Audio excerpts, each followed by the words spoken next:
Hello, my dears. My name is Joanna, and I welcome you to Johanna Daconis, the Deconstruction of C-PTSD podcast. In this episode, we will talk about something that I glossed over because I didn't realize how nebulous of a definition it is to the unfamiliar. I am talking about how it comes that trauma takes what shape. It seems rather obvious in retrospect, but it is crucial to understand what kind of trauma category you have, and for some, if you have PTSD at all. So let us talk about it.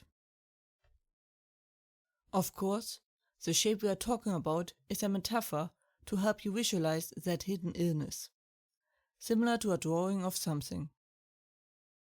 I find that often people have trouble finding words and explaining what is wrong with them when they have PTSD.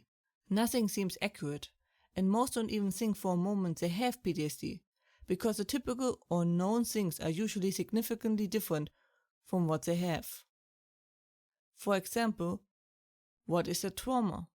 Another nebulous term, which I tried to explain in the third episode of this podcast, but I realized by now that this might have all been a bit much and too overwhelming for people to be certain. So this time I keep it very simple. This is mainly so you can identify if what you experience counts towards trauma and or what shape and therefore category it belonged to. Short reminder, of course, that this is always in general terms and very broad. This is meant as a tool of orientation, as each trauma is very individual. So it is important to be honest with ourselves. Maybe write things down. First, we talk about the shape it takes, then a small insert about PTS, and then how it keeps going afterwards. First thing you need to understand about trauma is that the trauma only ends if the whole ordeal is over. If we stay with the famous car accident example, then the trauma only ends as soon as you are safe. If you are stuck in the car, it is still the same trauma. So you could call a trauma a very extreme stress situation.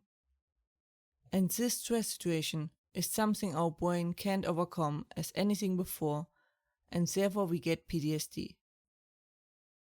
That is why there is such a huge shape difference between the suit and the ball trauma. The suit trauma consists of many small things happening over a long period of time. But those don't go deep, therefore this trauma is very thin. Constant belittling and insulting is a perfect example of a suit trauma. If you have multiple things happening, like insults and regularly beating, then those are two different traumas. Each way of abuse or event or whatever has its own category. Something I plan to get into more detail in another time. For now, it is important to remember that a trauma lasts until the situation is over. There can be no recovery as long an issue is still ongoing. If the things isn't regularly or semi-regularly at least, then it becomes different traumas. For example, occasional beatings. The more painful and or extreme the experience, the deeper the cut into your soul goes, and therefore the wider your trauma gets. The car example is short and extreme, almost a perfect ball example. The more strong elements affect the situation, the more likely it is going to be a ring trauma. If it lasts over a long time, then it will be most likely a cluster trauma. That was a short overview, but as usual, if you have questions, please ask.